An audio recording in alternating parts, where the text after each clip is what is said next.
Botting has been a problem in RuneScape ever since Classic. Jagex has tried a variety of different methods to remove them from the game. One of these methods were secret worlds that were filled with only bots. In today's video, I'm going to explore the weird history of these botting worlds, and how some legitimate players made quite a lot of GP using them.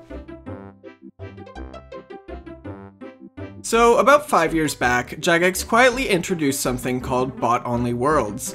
This is due to the fact that when Old School first launched, Jagex had absolutely no bot detection. So if players had a working bot, they were able to get away with it completely undetected for about the first year of Old School's release. These bot-only worlds were one of the first ways Jagex tried to counter these botters. More or less what would happen is if Jagex's systems believed someone was botting, they would then automatically move the account to a different world, such as 385. Although this process was extremely noticeable, and is much like if you use the world hopper today to switch worlds, it still seemed to more or less work. Regardless, after moving the bot, from then on out, they would then monitor that account a bit more closely. Although the worlds were hidden from the world list, it didn't take long for players to figure out these worlds existed. Jagex's systems weren't perfect and picked up a few legitimate players as botters. Once people started getting transferred to these worlds, the news spread throughout the community. At first, people figured it was just a glitch, until Jagex came forward revealing what they were actually meant for. A few players were upset that this bot world feature wasn't pulled, but it kinda makes sense. If this update had been public knowledge right at the start, then botters would have simply wrote a script to outsmart Jagex's bot detection, like avoid being transferred to these worlds, or to simply log out if they were.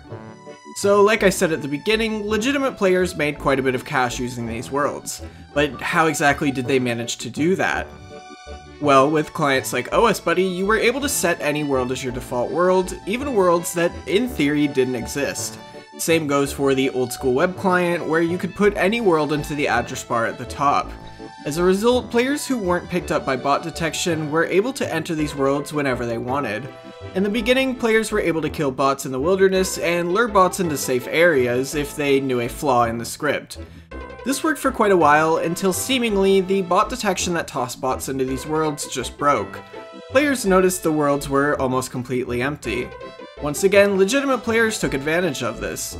For the average player, finding a world with only a few dozen people in it today means getting to at least 2200 total level, so you can use the exclusive 2200 worlds. Although those didn't exist at the time, similar worlds existed for lower total levels.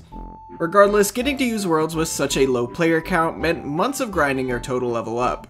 However, when these bot worlds emptied out, they basically became abandoned. However, players who knew how to access these worlds realized there was a huge potential for profit.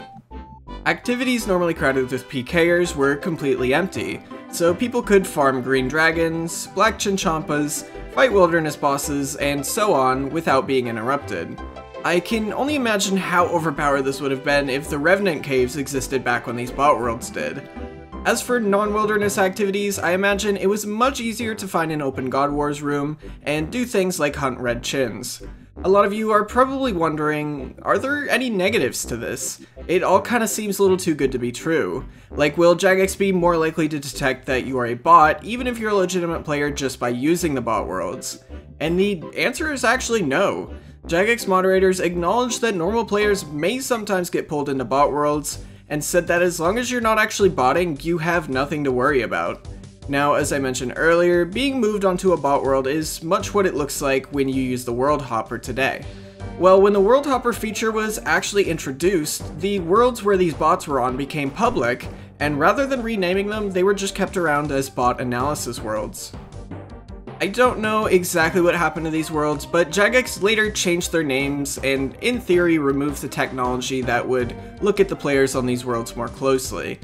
These days, Jagex's macro detection technology is much more advanced than before, and the need for these bot worlds is really no longer there. However, they still do exist in the form of bot busting streams. When Jagex wishes to do a bot busting livestream, they detect who's botting ahead of time and compile a list of players. Once the stream starts, all the bots are moved over to that world and banned in various different creative ways. The difference between these and the old bot worlds are that only accounts marked ahead of time by Jagex can access this world. Normal players without the flag on their account cannot hop to this world or see that it exists in the world list. Plus, botters who get moved to this world can't log out, which is pretty hilarious in my opinion, especially when the person who's running the bot comes back and sees what's happening. Anyway, hope you all enjoyed this video and seeing how all these weird bot-only worlds have evolved over time. If so, feel free to drop a like and check out another video. If you have any suggestions for future videos or future topics you'd like me to cover, feel free to drop those in the comments as well. Regardless of what you do, I will see you in the next one.